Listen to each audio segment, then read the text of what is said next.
Nesta aula, vamos trabalhar o conceito de determinante. Então, eu já inicio definindo o que é determinante. Determinante nada mais é do que um número associado a uma matriz. Então, toda vez que você calcula o determinante de uma matriz, o que você acaba obtendo é um número associado a essa matriz, tá? Bom, outra coisa importante é como que nós representamos um determinante. Um determinante é sempre representado por det, vamos supor que a matriz seja a matriz A, então det A, e sempre por traços verticais. Então, enquanto matriz a gente representava por colchetes ou parênteses, para você saber que você está calculando um determinante, você acaba representando por dois traços verticais. E a ordem do determinante equivale à ordem da matriz.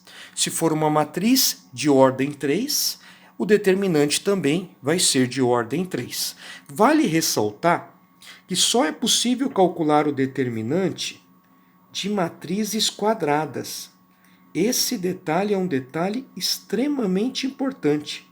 Então, não é possível calcular o determinante de uma matriz retangular, apenas de matrizes quadradas. Bom, dentro das formas de calcular determinante, a mais famosa é a chamada regra de Sarros. Eu vou relembrar rapidamente.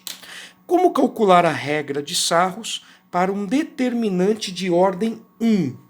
Vamos começar com o caso mais simples. Ordem 1 significa calcular o determinante de uma matriz formada por uma linha e uma coluna, ou seja, formado por um único valor. O determinante de uma matriz de ordem 1 é sempre o próprio valor. Ah, mas e se ele for negativo? O próprio valor. Não confundam determinante com um módulo, tá? Aqui dá a impressão que eu estou calculando um módulo, mas eu estou falando de determinante. E como que você discrimina isso dentro de um exercício? Se for um determinante, o exercício tem que falar. Se não, pela notação universal, você acaba, quando vê dois traços verticais, imaginando que é módulo, tá? Então você discrimina módulo de determinante se o problema falar, tá? Então, repito, o determinante de ordem 1 é o próprio valor associado à matriz. Simples, né? E o determinante de ordem 2? Então, vai estar associada a uma matriz de ordem 2. Por exemplo, 5, menos 3, menos 2 e 1. O determinante de ordem 2, calculado a partir da regra de Sarros, é muito simples. Você vai multiplicar os elementos da diagonal principal. Multiplica 5 vezes 1, 5. Vai multiplicar os elementos da diagonal secundária. Menos 2 vezes menos 3 dá 6. Porém, na diagonal secundária sempre vai haver uma troca de sinal. Se deu 6, você vai escrever menos 6. Só isso. E agora soma os valores. Quanto que é 5 somado com menos 6? Menos 1. Prontinho. Terminamos. Ficou dúvida? Então vamos fazer mais um exemplo. 3, 4, menos 1 e 2. De novo, diagonal principal, mantém o sinal. 3 vezes 2, 6. Diagonal secundária, troca o sinal. Menos 1 vezes 4 dá menos 4, troca o sinal, 4.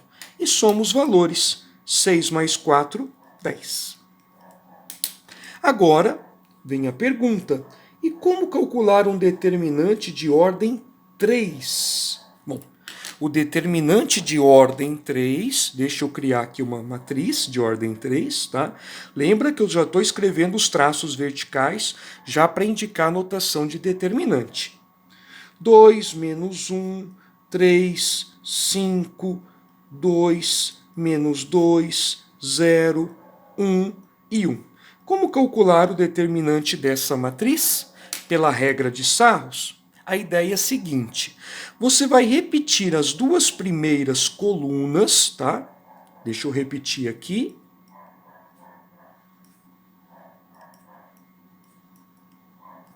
E aí vai fazer o mesmo procedimento do ordem 2. Você vai multiplicar as diagonais principais, só que agora são 3 diagonais. E vai manter o sinal desse produto. Vamos lá? 2 vezes 2, 4, vezes 1, 4. 5 vezes 1 vezes 3 dá 15. E 0 vezes qualquer coisa já vai dar 0. E aí você vai multiplicar a diagonal secundária, só que aqui você vai trocar o sinal, igual na ordem 2. 3 vezes 2, 6. 6 vezes 0 dá 0. Menos 2 vezes 1 vezes 2 dá menos 4. Troca o sinal, 4. E 1 vezes menos 1 vezes 5 dá menos 5. Troca o sinal, 5. E vai somar essas respostas. Vamos lá? 4 mais 15 dá 19. 19 mais 4, 23. E 23 mais 5, 28. Pronto. Esse determinante vale 28. Então, nesse vídeo, eu defini o que é um determinante, expliquei a sua notação e expliquei a regra mais importante, regra de Sarros. Porém, essa regra só vale até a ordem 3. Quero deixar bem claro que não é possível aplicar a regra de Sarros para um determinante de ordem 4. Para ordens chamadas superiores, que é o que está acima de 3, existe a regra de Chió, que será explicada em outro vídeo, e também existe a regra de Laplace, também explicada em outro vídeo. Então, a regra de Sarros, que é a mais simples, só é válida até a ordem 3.